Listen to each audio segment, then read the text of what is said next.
Weight loss journey day 5 ಮಲ್ಗೋ ಮುಂಚೆ ಕುಡಿಯಬಹುದಾದ ಕೊನೆಯ weight loss support drink miss ಮಾಡಬೇಡಿ. ರಾತ್ರಿ ನಿದ್ರೆ ಸರಿಯಾಗಿ ಬರಲ್ಲ ಅನ್ನೋರಿಗಾಗಿ ಈ ಡ್ರಿಂಕ್. 1 ಲೋಟ ನೀರಿಗೆ 1 ಚಮಚ ಸೋಂಪು ಹಾಕಿ ಅರ್ಧ ಲೋಟ ಆಗೋವರೆಗೂ ಮೀಡಿಯಂ ಫ್ಲೇಮ್ ಅಲ್ಲಿ ಕುದಿಸ್ಕೋಬೇಕು. ನಂತರ ಅದಕ್ಕೆ ಕಾಯಿಸಿರೋ ಅರ್ಧ ಲೋಟ ಹಾಲು ಹಾಕಿ ಬಿಸಿ ಇರುವಾಗ್ಲೇ ಕುಡೀರಿ. ಸೋಂಪು ಜೀರ್ಣಕ್ರಿಯೆಗೆ ಸಪೋರ್ಟ್ ಮಾಡುತ್ತೆ. ಬಿಸಿ ಹಾಲಿನ ಜೊತೆ ಇದನ್ನ ಕುಡಿದ್ರೆ ದೇಹ ರಿಲ್ಯಾಕ್ಸ್ ಆಗಲು ಮತ್ತು ಚೆನ್ನಾಗಿ ನಿದ್ದೆ ಬರೋದಕ್ಕೂ ಸಹಾಯ ಆಗುತ್ತೆ. ನೆನ್ಪಿರ್ಲಿ, ವೆಯ್ಟ್ ಲಾಸ್ ಜರ್ನಿನಲ್ಲಿ ಡಯಟ್ ಮತ್ತು ಎಕ್ಸರ್ಸೈಸ್ ಎಷ್ಟು ಮುಖ್ಯನೋ ಒಳ್ಳೆ ನಿದ್ರೆ ಕೂಡ ಅಷ್ಟೇ ಮುಖ್ಯ.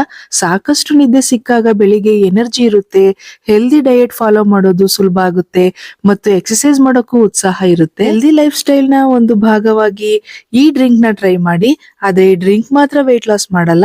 ಹೆಲ್ದಿ ಡಯಟ್, ಕ್ಯಾಲೋರಿ ಡೆಫಿಸಿಟ್ ಮತ್ತು ಡೈಲಿ ಎಕ್ಸರ್ಸೈಸ್ ಜೊತೆ ಫಾಲೋ ಮಾಡಿ. ಈ 5 days wait loss support drink series ನಿಮ್ಗೆ ಇಷ್ಟ ಆಗಿರುತ್ತೆ ಅಂತ ಭಾವಿಸ್ತೀನಿ. ಇನ್ನು ಹೆಚ್ಚು ಹೆಲ್ದಿ ರೆಸಿಪೀಸ್ ಮತ್ತು ಟಿಪ್ಸ್ ಗಾಗಿ ಫಾಲೋ ಮಾಡಿ.